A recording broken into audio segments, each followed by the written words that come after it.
अपनी वाणी में कहते हैं, इस देही को और देवता लोचे तू नर क्यों उकलाता। इस मनुष्य शरीर को तो देवता भी तरस रहे हैं जो तुझे प्राप्त हुआ है, और तू इससे क्यों उकलाता है, यानी इससे क्यों छक लिया। अब इससे दुखी होकर तू इसको नाश करने जा रहा है, इससे अच्छा कोई संत तलाश कर, भक्ति कर, पूर्ण संत की खोज कर। अब यहां इन जालिमों ने क्या जुल्म कर रखा है, ये नकली संतों ने, ये असली संत तक जाने नहीं देते। जगह जगह इन ठगों ने अपनी दुकानें खोल ली, ना इनको कह का पता, ना भगवान का पता, ना भक्ति का ज्ञान, और लंबे चौड़े आश्रम बना लिए और ऐसी मार्मिक बातें लिख दी। सचखंड की सड़क, वो तरह का जो सचखंड, सतलोक की सड़क माने सीधा रास्ता, पक्की, जिसमें कोई बाधा ना हो। तो श्रद्धालु तो फिर जाएगा भाई, जिसको रोग है, जिसको चाह है परमात्मा की, वहां जा फंसे नकलियां के पास।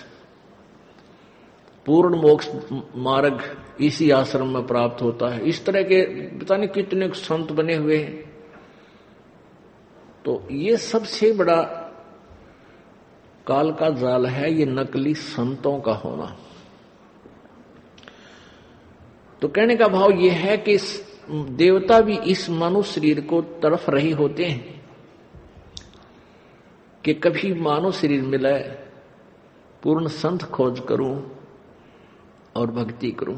जैसे आप हाथी को देखते हो, हाथी ऐसे सिर मारता चलता है।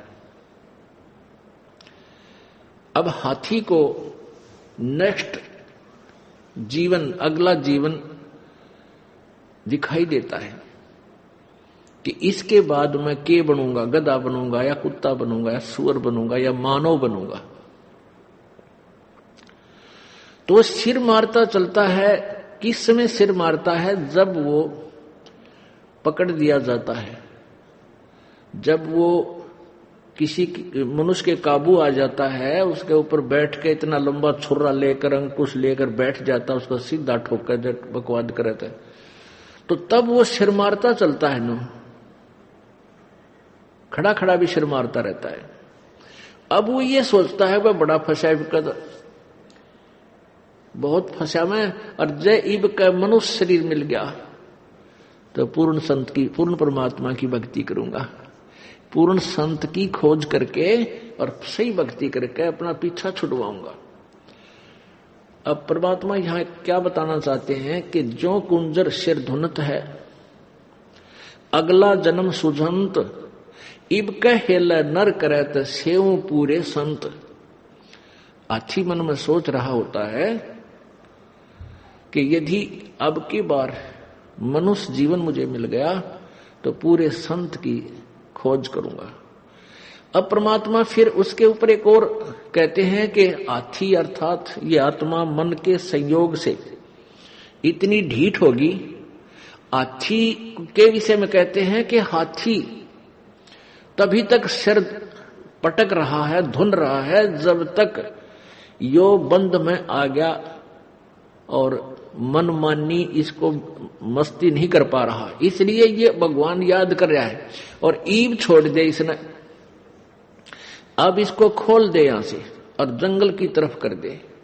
कति भगवान याद ना करे, उड़ा खावा केड़े के पेड़ा नर मारा मस्ती फुर फुर नहावर ठाठ करे, नरी को बद करे, कति सर नहीं धोने ना इसका याद आवा भगवान, हालांकि इसको पता भी है। तो इसलिए परमात्मा कहते हैं भाई, इस परमात्मा के तत्व ज्ञान के बिना ये प्राणी ना तो भक्ति कर सकता और ना ही अपने इस मानव जीवन को ठीक ढंग से जी सकता। इसमें कोरी को बद करेगा। थोड़ा सा कोई राजपद प्राप्त हो गया, कोई बड़ा सा अधिकारी बन गया तो धरती तोलन न हो जा। मंत्री, मुख्यमंत्री, प्रधानमंत्री, राष्ट्रपति बन जाए तो पता ना क्या सोच बैठा है, और भूल जाता उसमें कि तू इंसान भी है, तू जीव भी है। तो ये जो चौंध लाव है, ये काल लगाव है, ये भूल जो डालता है, ये काल लगाता है कि ताकि ये नरे कर्म फोड़ ले अपने और पापों की गठड़ी बांध ले। क्योंकि अच्छी आत्माएं पूर्व जन्म की होती हैं, वो ही कोई उच्च पद, अच्छा धन प्राप्त करती हैं। तो वो अच्छी आत्माओं से निरे पाप करवा कर उनको नीच आत्मा बनवा देगा। और जो दुखी हैं वह पिछले, जो गरीब हैं, रोगी कोडी हैं, वो तो पिछले जन्म के पहले ही पाप निरे इकट्ठे कर रखे। तो पुण्यात्माओं, तत्व ज्ञान से हमें ये जानकारी होगी कि पूर्ण संत हमें मिला है, उनसे हम भक्ति लेकर साधना, सत साधना करें और मर्यादा में रहेंगे तो हमारे पाप कर्मों से आने वाले प्रारब्ध के जो कष्ट हैं वो पाप भी कट के हमें सुख होगा। यानी आप पर आने वाली आपदाएं, संकट भी दूर होंगे, आप निर्धन भी नहीं रहोगे, आप धनी बन जाओगे। एक तो आप यहाँ के भौतिक सुख के, भौतिक धन के धनी बनोगे और आध्यात्मिक धन के भी आप धनी बनोगे।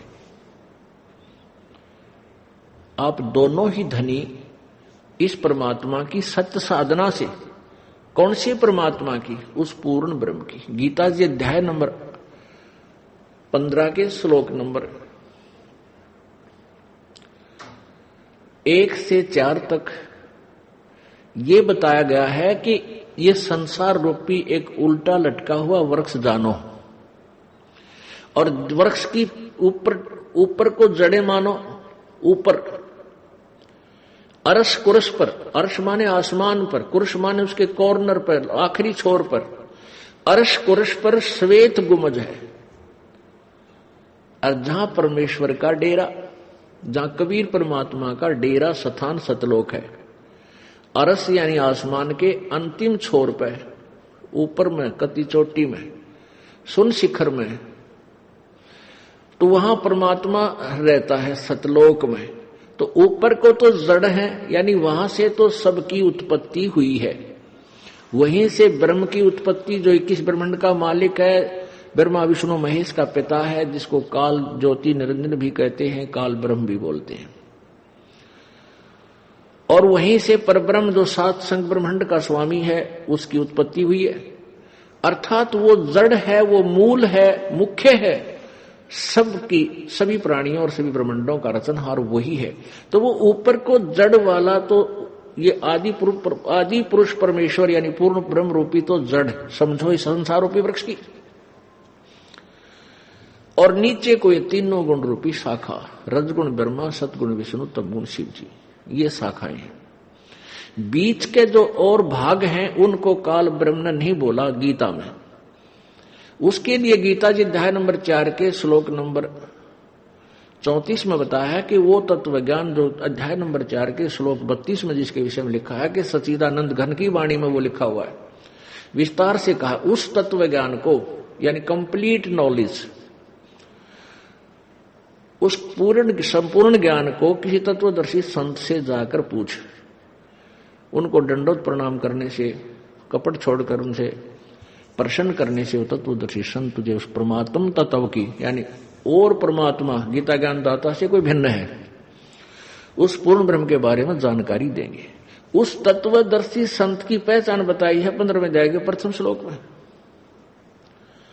उसमें बताया कि ऊपर को जड़ वाला, नीचे को तीनों गुण रूपी शाखा वाला, ये जो संसार रूपी वृक्ष के सारे पार्ट, सभी विभाग, जड़ कौन परमात्मा है और तना कौन प्रभु है, डार कौन प्रभु है और शाखा कौन है, ये विस्तार से जो जानकारी देगा स वेदवित, वह वेद के तात्पर्य को जानने वाला है, अर्थात वो तत्वदर्शी संत है।